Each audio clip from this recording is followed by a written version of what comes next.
Em muitas casas europeias, havia um estacionado na garagem. Era prático, durava anos e era igualmente adequado para levar as crianças à escola ou percorrer centenas de quilômetros na estrada. Por isso, é estranho que seu fabricante tenha decidido descontinuá-lo agora. Ainda tinha compradores, ainda era reconhecido e seu nome estava entre os mais importantes do mercado há décadas. Mas o mercado mudou, a Ford mudou e esse carro ficou de fora dos planos. Estou falando do Ford Focus. Hoje vamos acompanhar a história do Ford Focus desde o momento em que a Ford apostou em um design que dividiu opiniões até a decisão final de retirá-lo do catálogo. Porque quanto mais se analisa seus números de vendas, seus concorrentes e tudo o que a Ford fez depois, menos sentido faz a explicação oficial. A questão principal não é que o Focus deixou de funcionar, é o que a Ford decidiu vender em seu lugar. Bem-vindo ao Auto Ledger. Em 1998, a Ford já vendia o mesmo subcompacto, o Escort, há anos. Um carro decente e confiável, tão discreto que ninguém sequer olhava para ele no semáforo. No Salão Automóvel de Genebra daquele ano, a marca apresentou seu sucessor com uma carroceria que parecia pertencer a outra década. Faróis alongados para cima, superfícies que contrastavam curvas e ângulos de uma forma que ninguém havia ousado colocar em um carro de gama média até então. Eles queriam chamá-lo de Focus no mundo todo, mas uma editora alemã havia registrado a marca com esse nome para uma revista, e um tribunal de Colônia quase obrigou a marca a vendê-lo com um nome diferente apenas na Alemanha, poucas semanas antes do lançamento. A questão foi resolvida a tempo, por um triz, e o carro foi lançado com o nome que conhecemos até hoje.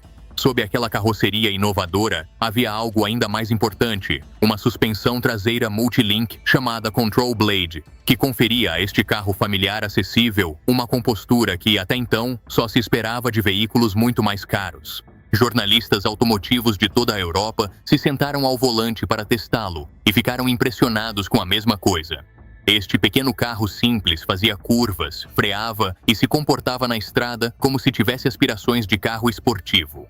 Em 1999, um júri de 59 jornalistas de 22 países o escolheu como carro europeu do ano, à frente do Opel Astra. E não foi uma disputa acirrada, foi uma vitória esmagadora. Quase simultaneamente no mundo dos ralis, a Ford aposentou o veterano Escort das competições e colocou o Focus na disputa pelo campeonato mundial contra Subaru e Mitsubishi, com os pilotos dirigindo essencialmente o mesmo carro que as pessoas estacionavam em frente às suas casas, só que coberto de lama e sacolejando em trilhas de montanha.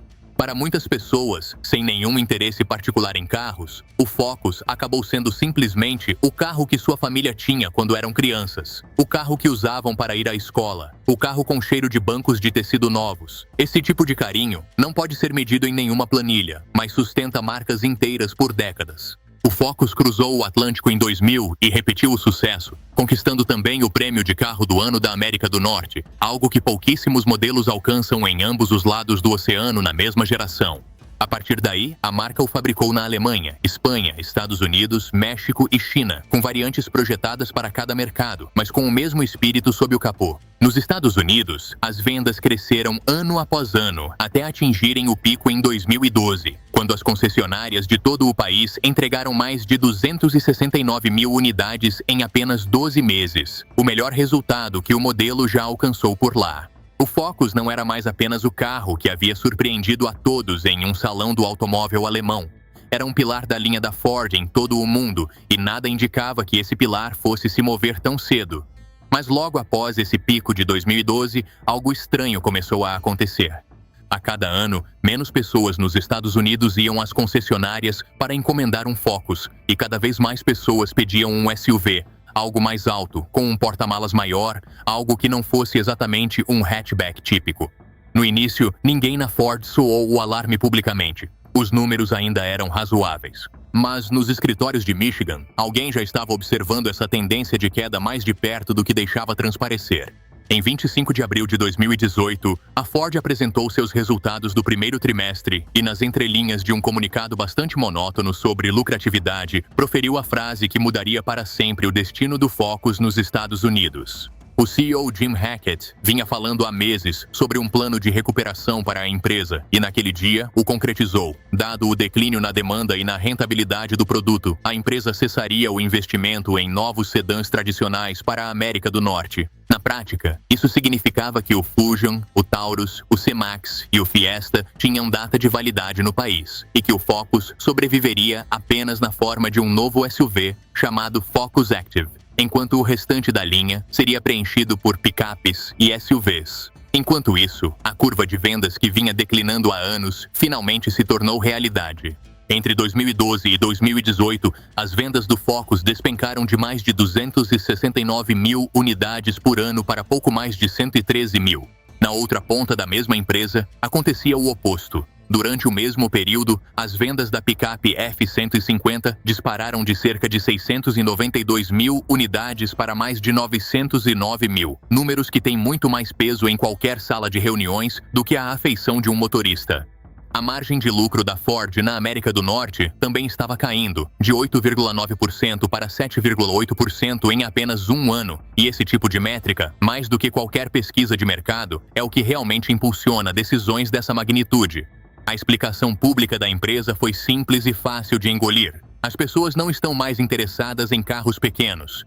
No entanto, como você verá adiante, essa não é toda a história. 4 meses depois, veio o segundo golpe. O novo Focus Active, a única variante que sobreviveria nos Estados Unidos, seria fabricado na China e importado totalmente montado, um plano que já estava em andamento há algum tempo. Mas naquele verão, o governo Trump impôs uma tarifa de 25% sobre veículos fabricados na China. E, de repente, o carro que salvaria o nome Focus na América do Norte tornou-se caro demais para importar. O presidente da Ford para a região, Kumar Galhotra, explicou sem rodeios aos repórteres. Com as tarifas, os custos seriam substancialmente maiores e os recursos poderiam ser melhor alocados em outros lugares. Assim, sem cerimônia ou uma segunda chance, a Ford cancelou o Focus Active para os Estados Unidos. E com esse cancelamento, o nome Focus desapareceu completamente das concessionárias no país onde havia feito tanto sucesso. A fábrica em Michigan, que o montava há anos, já estava sendo convertida para fabricar a nova picape Ranger. Um carro que em 2012 havia sido um dos mais vendidos em sua categoria no país, desapareceu da linha americana sem um sucessor. O curioso é que, enquanto nos Estados Unidos o Focus se tornava tema de artigos de despedida, na Europa ele continuava firme e forte, sendo fabricado na Alemanha e na Espanha, e permanecendo, ano após ano, um dos modelos mais vendidos do catálogo da Ford no continente. Aliás, em seu último ano completo de produção, ainda era o terceiro carro mais vendido da marca na Europa, atrás apenas do Puma e do Kuga. Um carro que, de um lado do Atlântico, já era considerado história há 7 anos. Do outro lado, ainda saía da linha de montagem e era estacionado em frente a casas comuns toda semana. Aqui, vale a pena juntar todas as peças que deixamos de fora.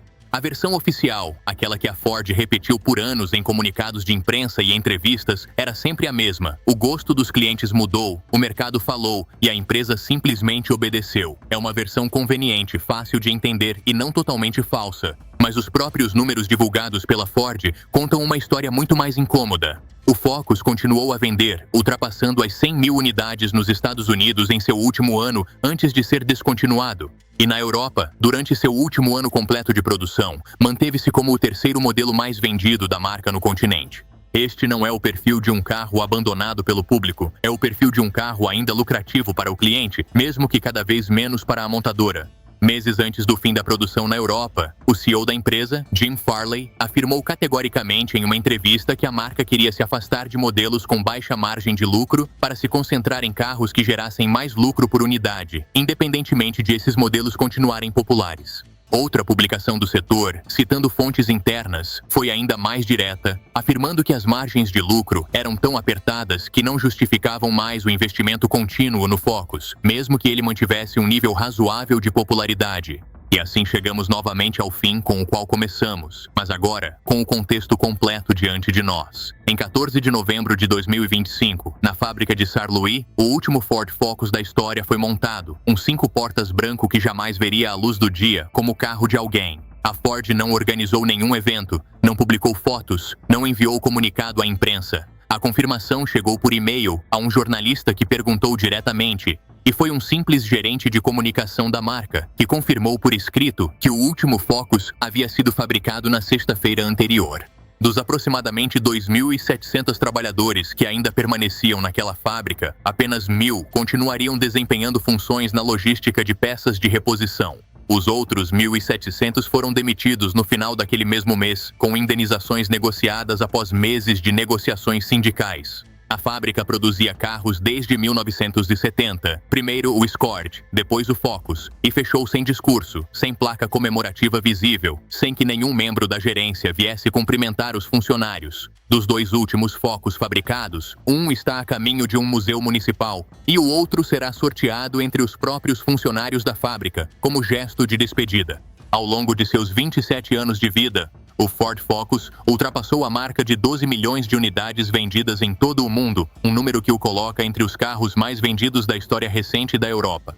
Mas o preço da estratégia que encerrou sua produção também pode ser mensurado. A participação de mercado da Ford na Europa, que em 2015 girava em torno de 7,2%, caiu para meros 3,3% quando o Focus foi finalmente descontinuado. E agora, pela primeira vez em gerações, a marca não tem mais nenhum carro de passeio tradicional em sua linha europeia. Apenas SUVs e veículos comerciais, enquanto nos Estados Unidos, apenas um carro esportivo sobrevive em meio a tantas picapes. Há planos para um futuro SUV acessível a ser fabricado na Espanha a partir de 2027 para preencher parte dessa lacuna. Mas, para começar, seria um carro completamente diferente, com um nome diferente. No fim, a história do Focus nos deixa com uma pergunta incômoda. O que pesa mais quando se trata do fim de um carro? O fato de as pessoas deixarem de desejá-lo ou o fato de alguém decidir que ele não vale mais a pena, mesmo que ainda o ame? Se você achou esta história interessante, o Autoledger tem mais carros que desapareceram sem que ninguém se despedisse de verdade, e você pode conferir abaixo.